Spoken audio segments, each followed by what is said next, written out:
Welcome. Fire, fire, fire. Hey. Chronic, left, right, Jaco, left, right. Hey. Ooh, yeah. Ah, boy. Welcome. Fire, fire, fire. Hey. Chronic, left, right, Jaco, left, right. Hey. Ooh, yeah. Ah, boy. That's right. It's your hostess with the mostest. Burning like toast is Cosmonian. Right back at it like I left something, man. We was building on the brother's channel. You know, first and foremost, man, all praises to the Most High Creator, Jehovih, Creator, sun, moon, and stars, the Creator, the Quickener, the Destroyer, the first and last, the Alpha and Omega. Peace to the righteous gods and the Nirvanian goddesses. Shout to the Creator gang and everybody for tuning in and tapping in, man. We were building on my brother's channel not too long ago, a couple days ago. Let me hold on one second. We were building on we were building on my brother's channel a few days ago, man, and I started to bring out some of the Aboriginal information, you know what I mean? We were just talking, and I was going to do a live, you know what I mean? Excuse me. I was going to do a live, but I just tapped in with my brother, come to find out what he was bringing out was lining up with what I was already researching. You know what I mean? And so I thought I should, you know, the one of the sisters and the brothers asked me, you know, to delve a little deeper into it. They had heard me speak on it before, but never really heard me, you know, get off into it. You dig what I'm talking about? So I wanted to bring a little more info and light as into what's going on, and especially to the people today who have been misnomered and called African Americans. You know what I mean? I just wanted to bring a little history about who you are. You know what I mean? Before we go any further, man, I'd like to give a shout out to everybody who coming through. Emerald City, Dreadful Cosmon in the house. That's my Cali Connect, Lawrence Burton, man. It's the brother. Thank you for coming through. My brother Jaway in this thing, Emerald City, Dreadful, Lawrence. My brother Belson. As I roll my splipper ting, boy, you know I rolled this splipper ting already, boy.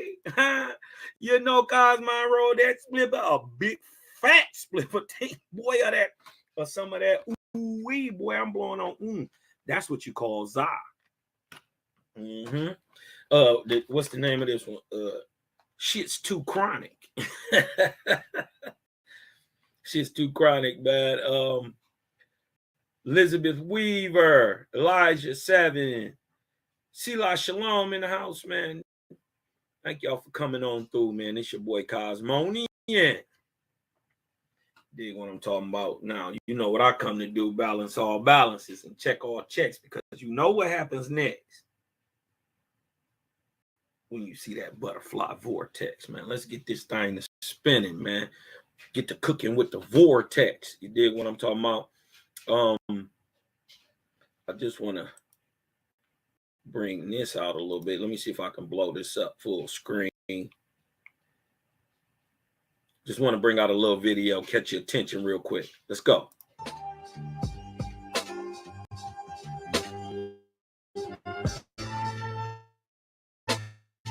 For so long, and for this day I prayed, that the stars would help me guide my way home.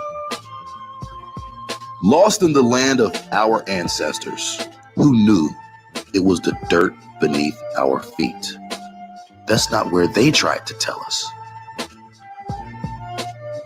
For years in school, we were gone off McGraw-Hill textbooks. No truth, no shame. And at the point that I realized the truth had been disguised, that I'm not African, who am I?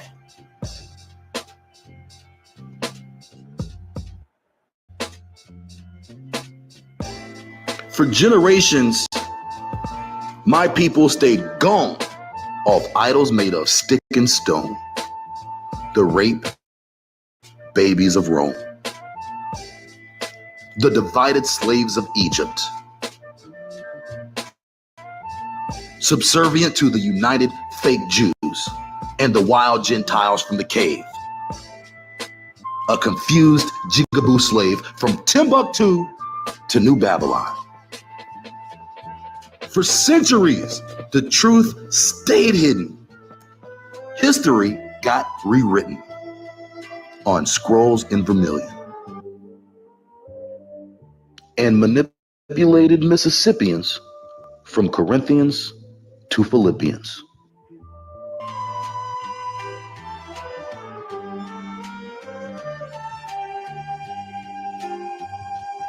Good one, y'all. Pay attention. Pay attention. This is fair use. Shout out to the day triples.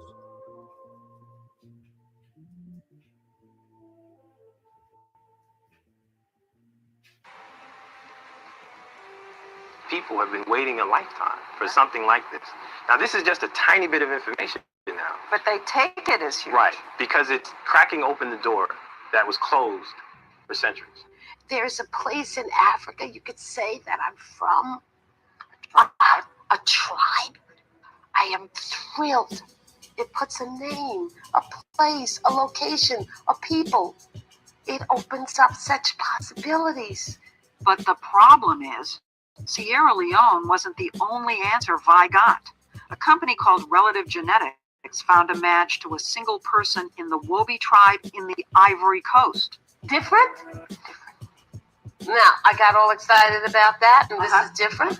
Now, how could that happen? Then a third company, Trace Genetics. Your particular sequence matches sequences reported among multiple Mendanka individuals in Senegal. What's up with this? And Family Tree DNA, the company that linked Vi with Marion in the first place. My goodness. So what do we know about Vi's ancestry? The DNA does indicate that she has distant relatives in the Mende tribe, but she also has relatives in all those other tribes. So no one can say for sure where Vi's maternal ancestor actually came from. Pay attention, y'all. This is them DNA companies, the DNA companies who try to tell you they hide it in they hide the truth in scientific illiteracy. They make statements, blanket statements, and people make their own mind up. For instance, DNA cannot prove your nationality. It cannot prove your culture or your heritage, right? And DNA does not tell which way the genetic flow flowed. It can't. So you could essentially have the same genetics as a person in Africa, but that doesn't mean that your ancestor didn't migrate to Africa. You see what I'm saying? This is what DNA, and this is why DNA is limited. Check this out, y'all. When I handed Vi the certificate, she got extremely emotional about it. She wept, and it meant so very much. People want to believe They want to believe they've gotten an answer. They want to believe. It's not fair of us to let them believe that we're giving them certain answers because scientifically, we just can't. Hank Greeley is concerned that the science isn't Wait a minute. What did he We're say? giving them certain answers because science. for sure actually came from.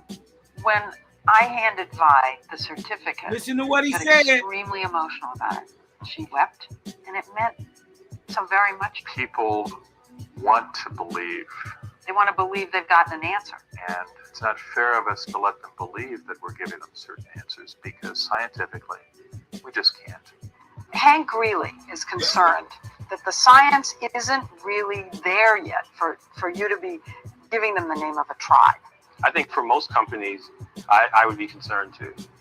But what about your own company? We have He the didn't largest, exclude you. He included you. but we have the largest set of sequences from Africa. So Yep. with that, we're able to provide some level of probability in terms of frequency. But he would say that even though you have the largest database, it's still small on the scope of things As I said, I share those concerns. about yourself. Our DNA. And that's the rub. This business of genetic genealogy is fraught with limitations. For one, ancestry. Because we get half our DNA from our mothers and half from our fathers, almost all of our DNA gets shuffled and remixed every generation, making able to trace what comes from whom. There are just 2 bits of DNA that remain pure: the Y chromosome, which passes directly from father to son, and something called mitochondrial DNA, which passes unchanged from mother to child.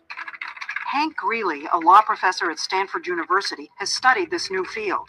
He worries that people don't realize just how many ancestors they actually have. 8 generations ago, both you and I had 256 great-great-great-great-great-great-grandparents. Wait, you're saying that if you go back 8 generations, we have 256 great-great-great-grandparents? Yes, it doubles every generation. So you've got 2 parents, you have 4 grandparents, you have 8 great-grandparents, 16 great-great-grandparents, and it adds up fast. It adds up so fast, in fact, that if you go back 20 generations, you've got over 1 million grandparents. 1,048,576 to be exact. Wow. And in each generation, DNA testing can provide information about only 2 of them. So you could be Peruvian on your mother's side, Japanese on your father's side, Swedish on everything else. And you'll never know. And you'll never know the Swedish from the Y chromosome or the mitochondrial DNA. Now, you've looked at several of these companies that are doing these tests. Yes. Do you think that they explain what you just explained to us? No, I don't think any of them does as good a job of pointing out the limitations. But businesses often don't go around telling you how weak their product is. We don't oversell. I mean, we just say, look, we provide a service. If you're interested in exploring a tiny bit of your DNA and trace its ancestry, we can do that. When you say it's a tiny little amount, It's less than 0.1%. and that's pretty teeny. Yeah, but for people who know nothing about any of them, I think it's very important. Wow. He's trying to play on our ignorance. When you say it's a Wrong tiny people. little amount, It's less than 0.1%. and that's pretty teeny. Yeah, but for people who know nothing about any of them, I think it's very important. Less than 0.1. Not 1, 0.1. Less than that. It's actually 0.01. The recent attention being pushed toward ancestry companies is far more than just a ploy to extract priceless DNA for medical research. It's also a method of pushing the false historical narrative among Black Americans that their ancestors were not here before the first Europeans. Now, look at the people. This process is marketing specific upon the scientific credibility of the DNA. They called them Africans. We're looking for Africans. Remember, did any so-called group, like the Yoruba, like the Ifa, like the Congolese, like the Sudanese, did any of these people call themselves African? Keep that in mind. Extraction process. The term DNA has become a trigger word, meaning accurate or foolproof. As it's seen to the public, but how accurate could a DNA test possibly be, considering we have 256 grandparents in 8 generations, and only 2 can be highlighted through a DNA test? DNA should never be confused with ancestry. Without doubt, this is an extremely vague result for a process that most people think is foolproof. Surely there's a better way. And in fact, there is. Public birth records. The most accurate process of tracing one's genealogy. Or can you trace your lineage? If your ancestors were slaves, keep records?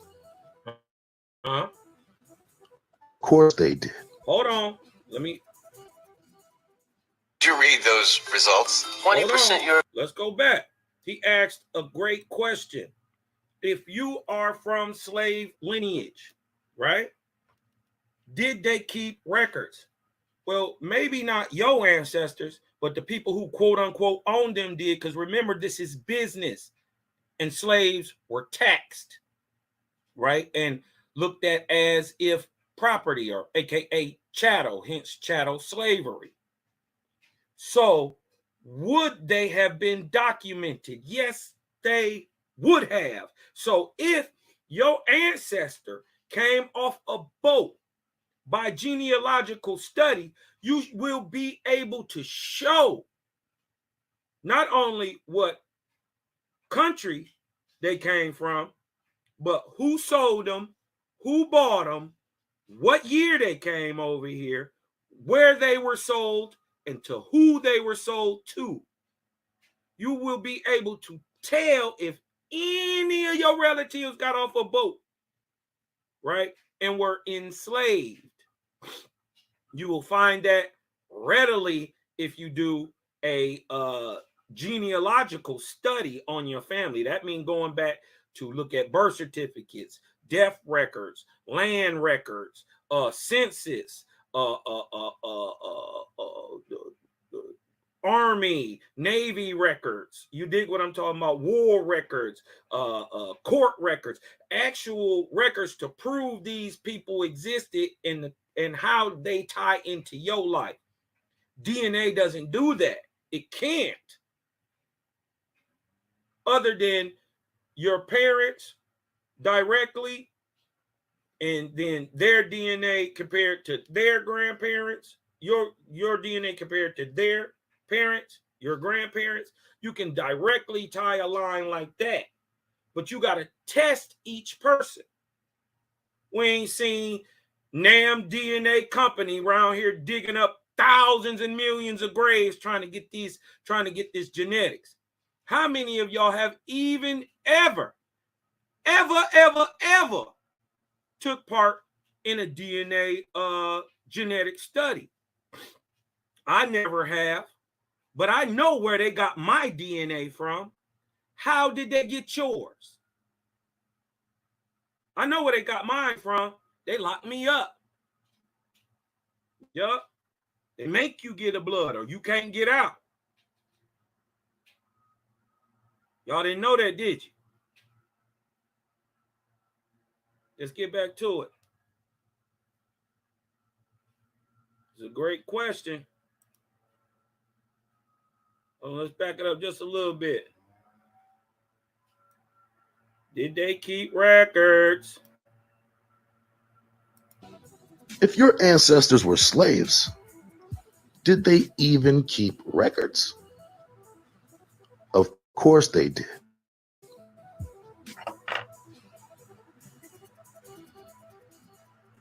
Did you read those results? 20% European. You're 1/5 white. Wow. Oh, man.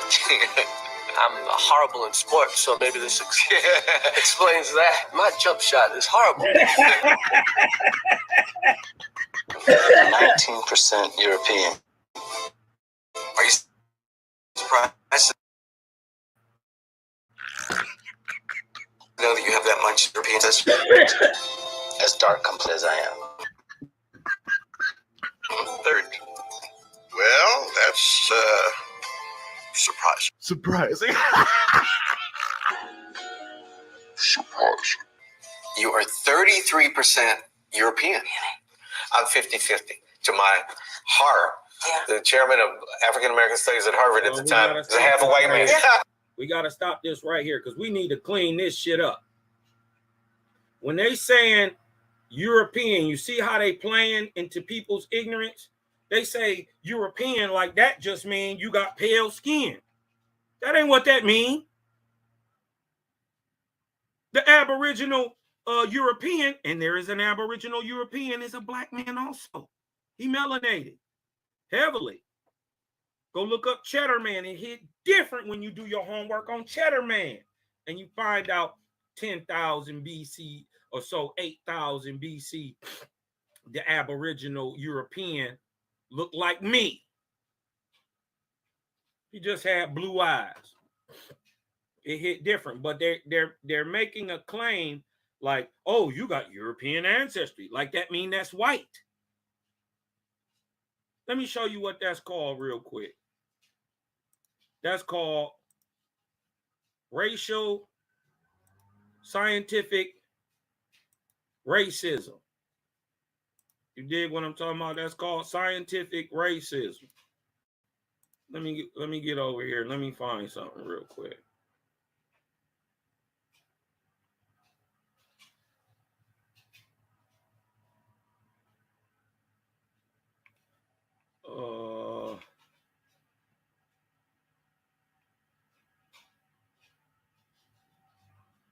Let me look. Here we go. Hold on. This is what they doing.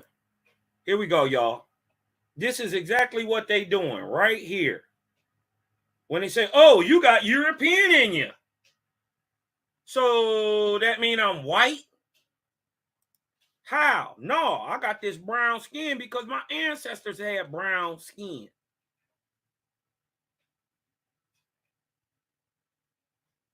This is what they're doing. They're practicing the typological model. This come out of evolutionary Darwinism and the eugenic system. They think these stupid, I hate to say that they're ignorant. These people think that you can tell who, what, when, where, and why a person is by their skin color.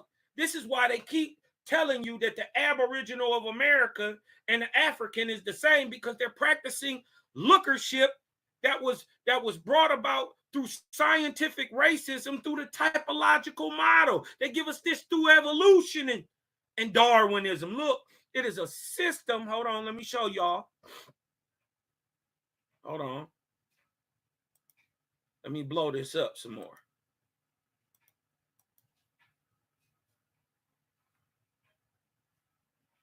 Make sure y'all can see that. Let me take myself out.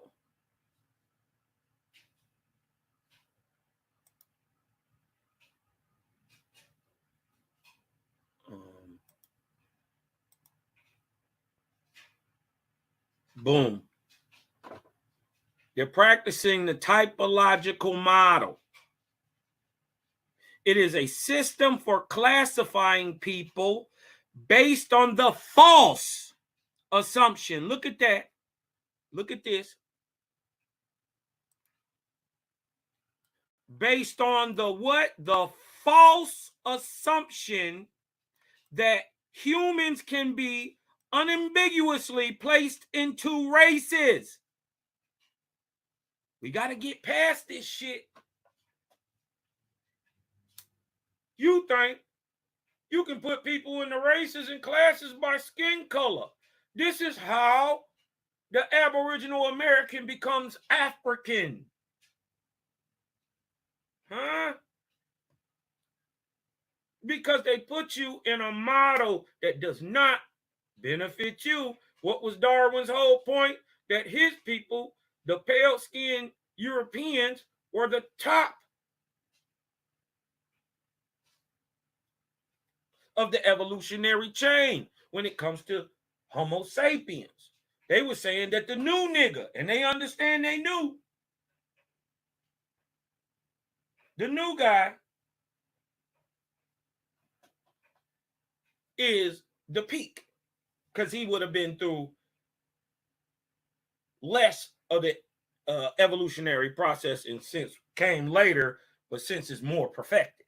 That's the whole idea. They was trying to get themselves a history. Right? Look.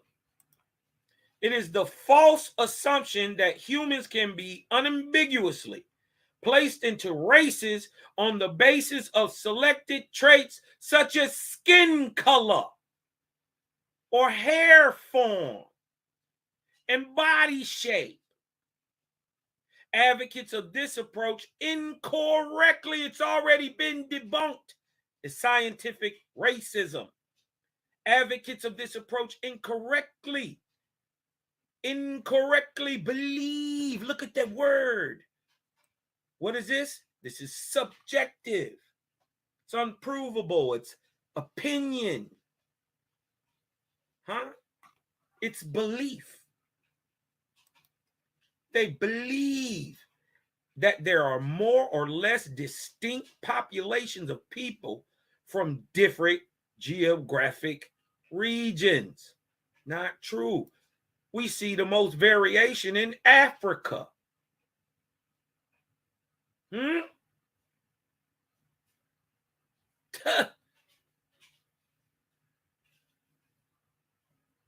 Negroid, look,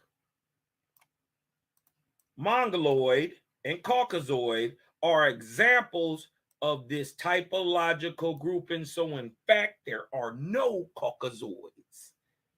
There are, in fact, no Negroids, no Mongoloids. But we have been indoctrinated with this understanding. So, when we say Negroid, understand that we're talking about the people who look like us. When we say Mongoloid, we're talking about Asian, phenotypically looking people. And when we say Caucasoid, when in fact they are, Herodotus admits they are people of Carchemish and are of Egyptian extraction and dark as buck. Herodotus admits this.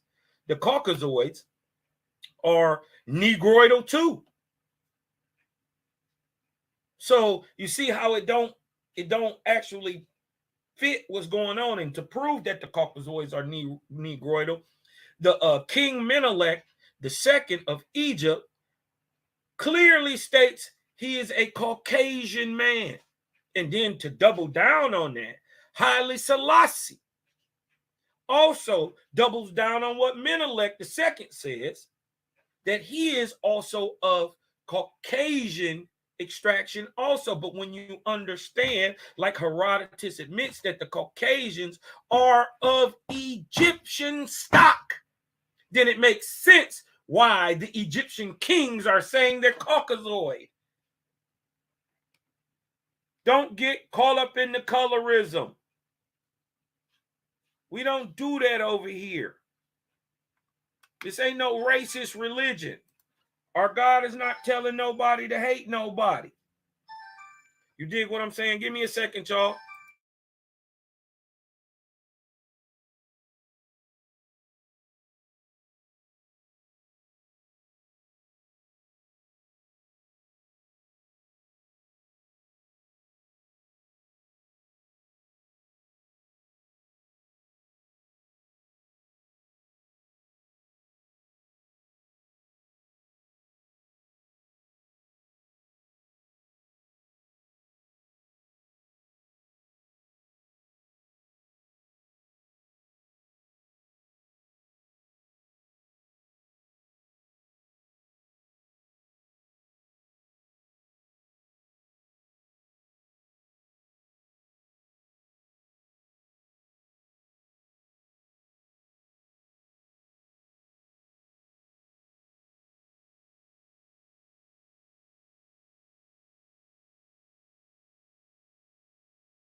All right. Sorry about that, y'all. You know what I mean? But we got to get past this. The colorism, the racism, the hate. What did true God say? What did the goddess say? By the way, there's a goddess today and not a god. It's a female. What did she say?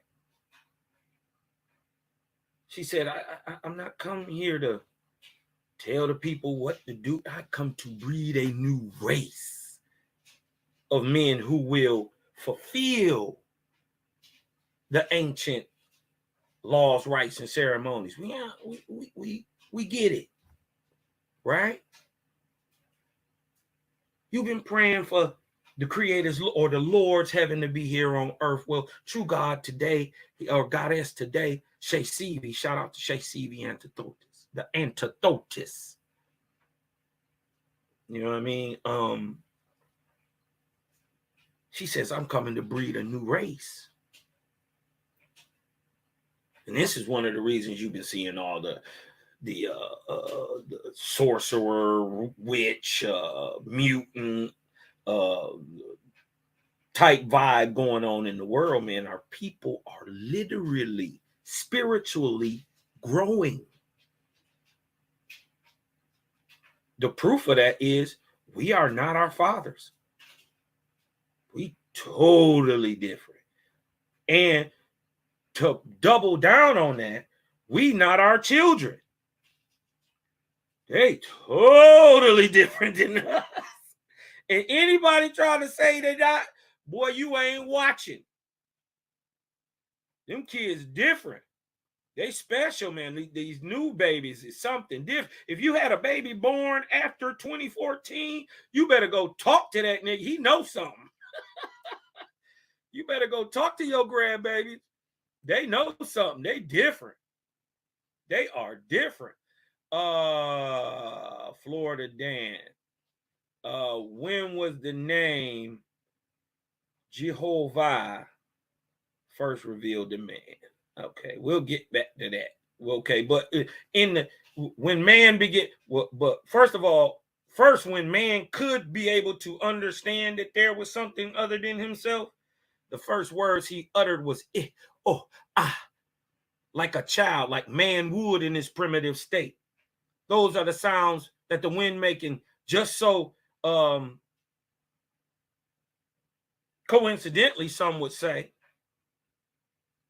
are the main vowels of our spoken language, of phonetics in itself. The sound that the wind makes. So Jehovah had been introduced to man from his inception. And since man could talk, since he could first utter words, he spoke of the great spirit, all that was, all that is, and all that ever shall be. So hope that answered the question, Florida Dan. Let's get back to this, though. Surprising.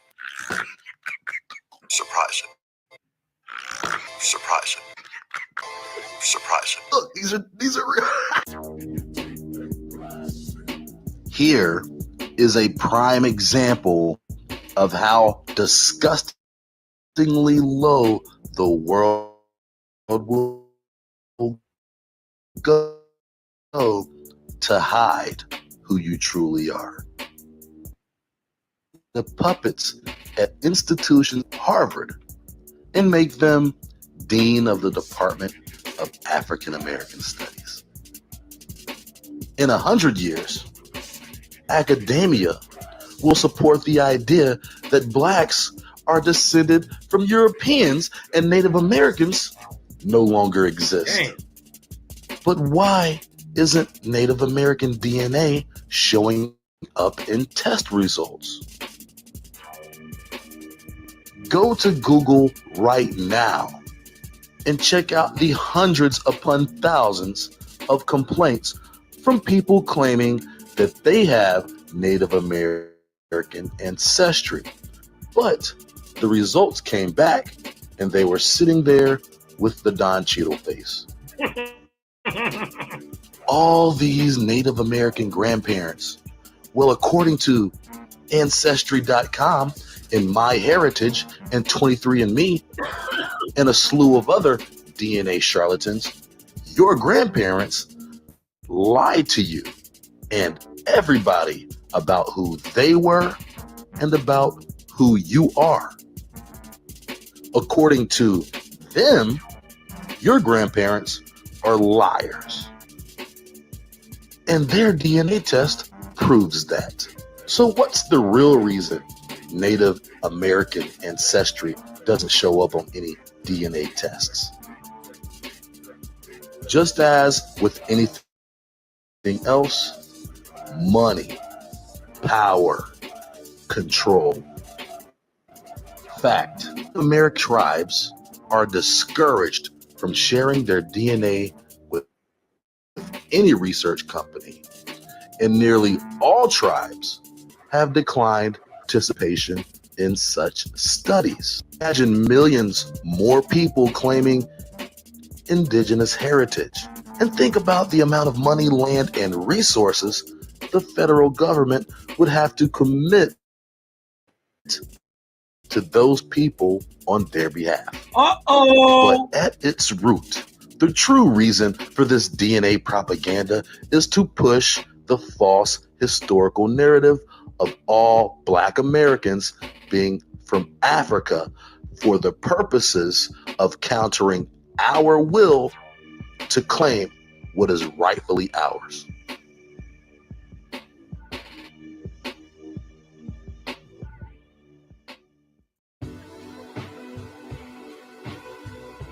One thing that you will often hear is that Native Americans aren't Black.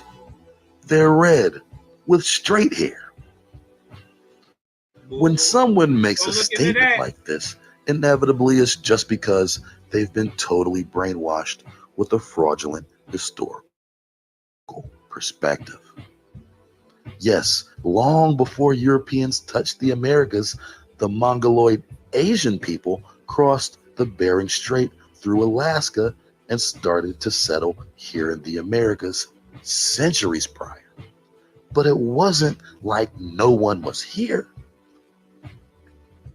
The indigenous people of the Americas and have always been Black. The image that has been promoted is that of a Euro-Mongoloid hybrid and is in no way a factual representation of a true Aboriginal American. However, for centuries, both of these populations coexisted. But how did this come to be? Surely, if Native Americans were Black, there would be some sort of evidence. And since most people have never seen a Black Indian, they just assume they never existed. Let's dig through the pages of history to identify the deception of our past.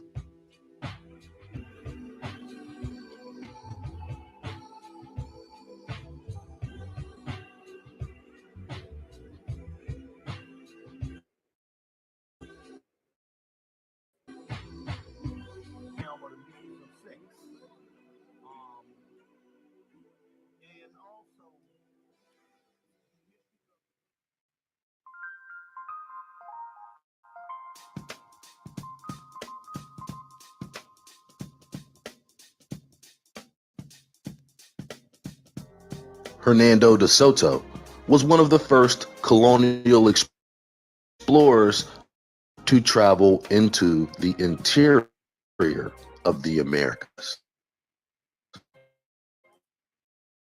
Christopher Columbus never explored Central America and a few areas on the coast of South America. De Soto was far more influential in westward expansion and the treachery of the conquistador. Here's a quote from the narratives of the career of Hernando de Soto. The expeditions of De Soto and Coronado were the most elaborate efforts made by the Spaniards to explore the interior of North America, and in some respects, they have never been surpassed in the later history of the country. Between them, they nearly spanned the continent from Georgia to the Gulf of California.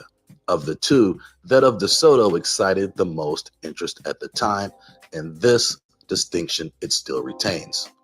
It was the first extensive exploration of at least 6 of our southern states, and their written history opens with the narratives which tell its story. These same narratives contain the earliest descriptions which we possess of the life and manners of the Southern Indians so famous in literature and history. The Choctaws, the Cherokees, the Creeks, and the Seminoles. These narratives also record the discovery of the Mississippi River and the story of the first voyage upon it by Europeans. As a young man, Hernando de Soto made his first voyage to the Americas before the age of 20.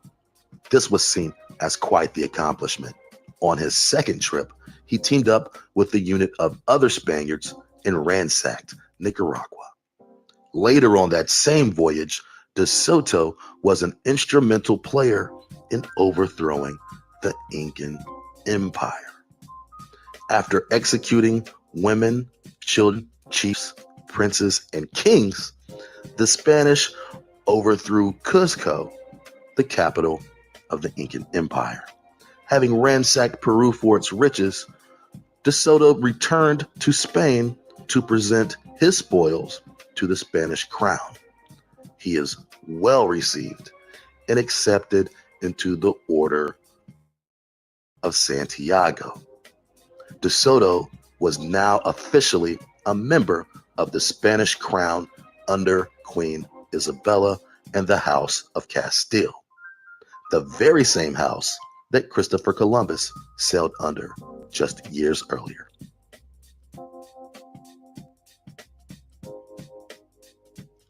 During this time in New World discovery, Rome was aggressively sending fleets to the New World. And under Papal Bull Dum Diversus 1452, the Pope decreed that all non-Christians will be subjugated to perpetual slavery.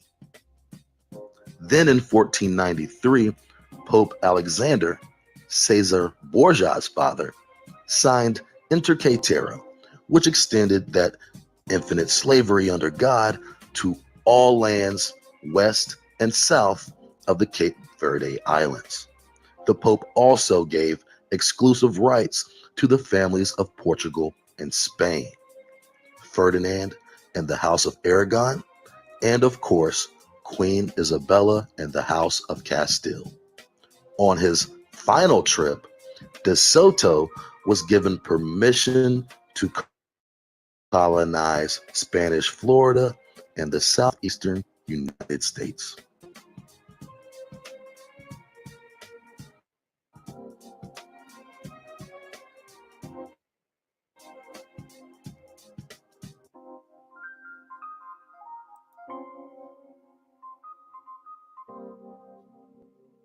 Jeebus.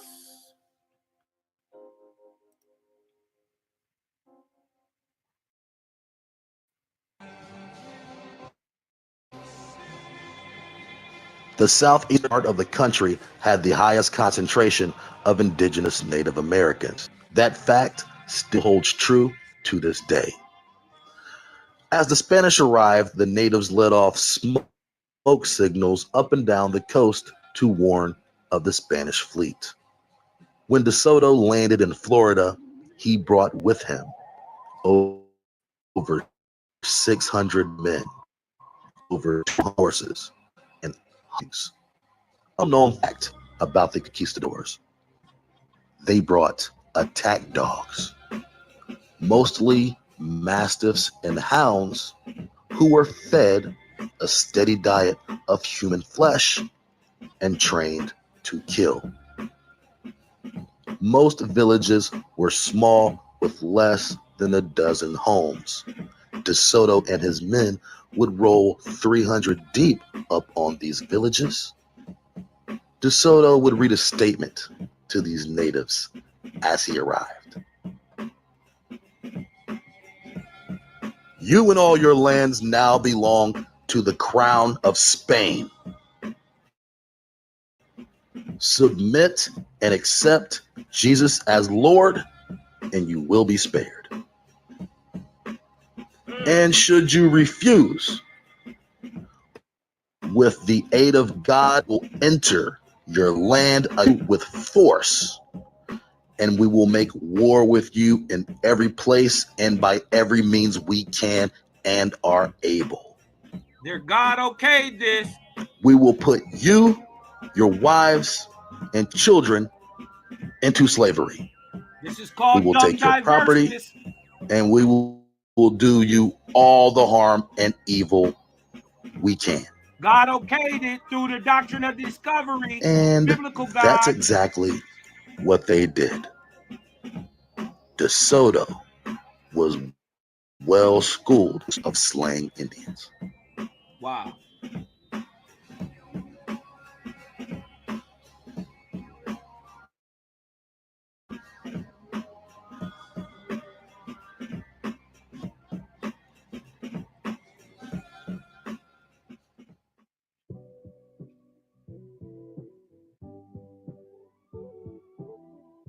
DeSoto and the Spaniard savages pillaged from the coast of Tampa Bay through Georgia, South Carolina, North Carolina, Alabama, Louisiana, Mississippi, and Memphis. A picture of DeSoto hangs in the White House, heralding him as a hero and as the man who discovered the Mississippi River. Did y'all see that? A hero and Carolina, Alabama, Louisiana, Mississippi, and Memphis. A picture of DeSoto hangs. Look, they killing the niggas, right? Who over here helping?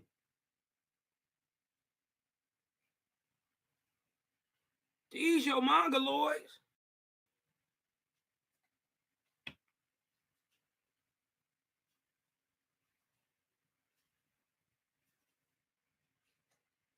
You dig what I'm talking about? These your mongoloids. They not fighting them. They got with them. This is how your brown buck got enslaved. And this is how they became Eurasian. Well, I believe they were Eurasian when they got here. But look at the mongoloid type. This is why they're Y haplogroup, right? They're Y haplogroup. They're from the Q haplogroup. It is 75 to 90% European. The Y from the father line, right? The mitochondrial stays pretty much the same. You dig what I'm talking about? But the genetic of the mother, you know, flipping from European mothers to Mongoloidish mothers, you dig what I'm talking, or Asian mothers, right? Changes the stock of the people, even though the mitochondrial in effect doesn't really change. Look at them. They with the shit. That also show you, look, these people in these wigwams and all that, that ain't you. You wasn't in no woods naked running around. You ain't no Indian. No. You built San Francisco. You built New York. You built Detroit. You built Miami. You have been living in apartments. Listen, there are apartments built in the Southwest, in the Anasazi. And mind you, what we learned from Owaspy is that in that area, there was a great destruction. And these steel apartment buildings, 2,000 years old, still have running water and toilet systems in them. 2,000 years old. So you can't tell me we was in the backwoods, bucket naked, just running. That wasn't us. That's them. And this is how they got with their brothers. This is how your places was even found out.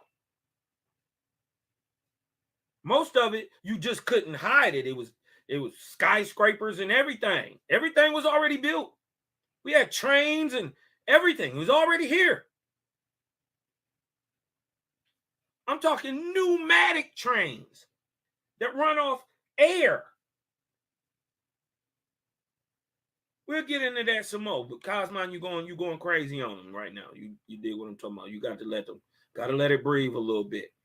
But look, we let them in. Our forefathers let them in. The Mongoloids got with their European brothers, because remember, many of these guys thought that their God was coming back from the east. Huh?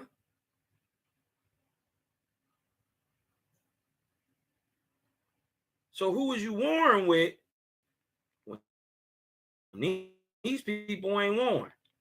They got with you.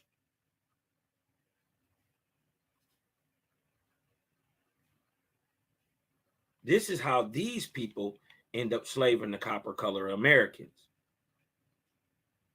And remember, we need to see a Negroidal looking people. That's the whole thing. Science is saying this, history is saying this, and now a WASP come and say that these people got to be copper color with long, black, coarse nigger hair. They got to be well-shaped, which means they have great symmetry, beauty in form and figure. Also would mean they would be very athletic. But ain't none of us heard of no anguis. In the White House, heralding him as a hero and as the man who discovered the Mississippi River. According to the official academic narrative, these people must have never existed. Until present day, thousands of mounds are still found all over the Mississippi Basin and the foothills. We're going to have to deal with that, Native Americans. How y'all traded on us. How we helped y'all out when y'all was starving and running in from the cold. How we brought y'all in. How y'all wanted to mix with us. And we mixed with y'all. And we became family. Until your white savior came. You got to deal with that. You got to come on back to the Great Spirit, and you got to talk to the sons of Haonga. We got to get this together. Huh? You know what you did. You know you signed those treaties. We didn't sign none of it. You know good and well you can't own this land. You know that. We taught you that. You know what you did. We're going to have to come back. We're going to have to come back and get some understanding between the peoples. Because at one time, we was the same peoples.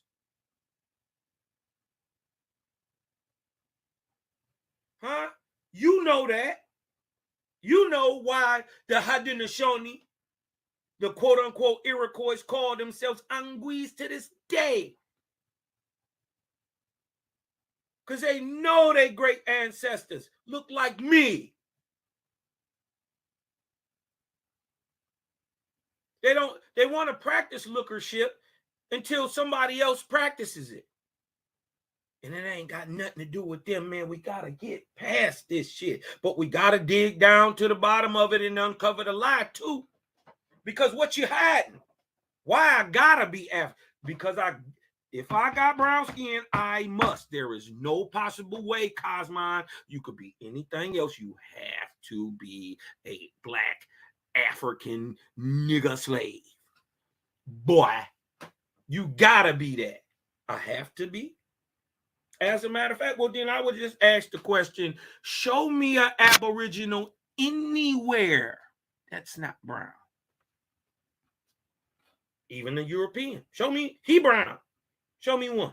Anywhere, ever. Huh? Okay. So we got to get past that, right? See how you stump an argument out real quick? Hills of the Appalachian Mountains, including the Cahokia Mounds in Cairo, Illinois, which at one point in time was a city bigger than London and Rome.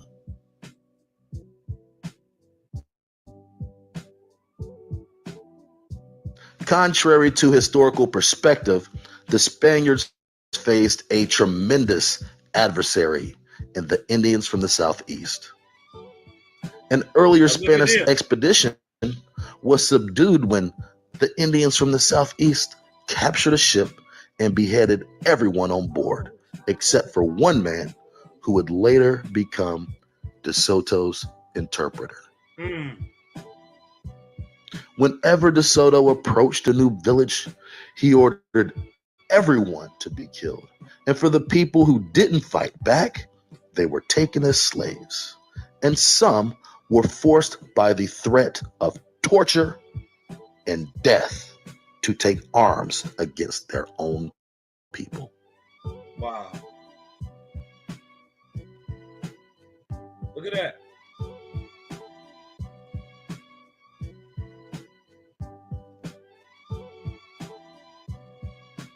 Man, could you imagine living during them times? I couldn't.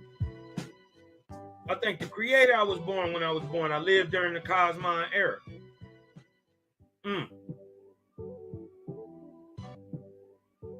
Now, mind you, this is in the Cosmon era. This supposedly 1848. Since then, oh, wait. In nearly every case, De Soto and his men outnumbered the natives 3-1, sometimes as much as 10-1. His army numbered nearly 1,000 men, half of which were captive slaves being used as frontline ragdoll pawns during the battles that broke out between the Spanish Romans and the Indians.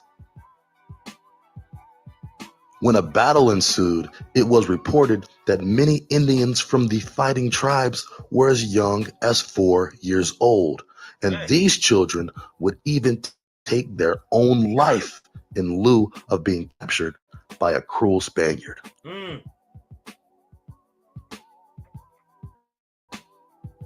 Now look at your ancestors. Now you're trying to tell me that these couple thousand people came over here after a while and you just conquered all these people? Well, then why didn't the war stop? If these people are beaten down, conquered people, why from the time you came here, they've been fighting? Never stopped. As a matter of fact, did y'all know that the Indian Civil or Silver War happened the exact same years as the American Civil War? Did y'all know that? Did y'all know that it was, I ain't even gonna front on this, white and quote unquote black people in New York, Aboriginal Americans that rose up against a draft and nearly burnt New York all the way down. I think it's called the Fire of 1861 or 1860. Check that out, man.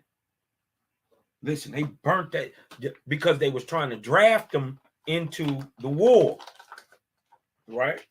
So if you fighting against the South and you fighting against the Indians, who is doing all the fighting?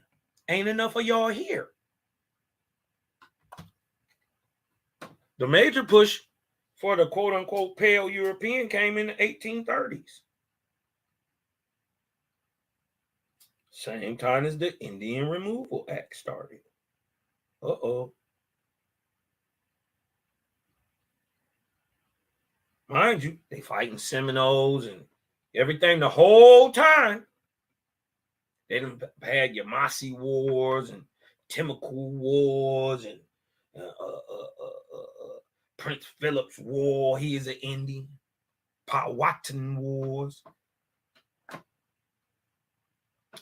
I wanted to ask this question. There, you know, during the end of the Powhatan Wars, they caught a brother who was old as dirt. He was born in roughly 1555 BC. He was one of the leaders of the Iroquois troops that fought back. You dig what I'm talking about? And they caught him when he was about 96 years old, right? So this is in the 1640s. He was born in the 1550s. His name is Black Train.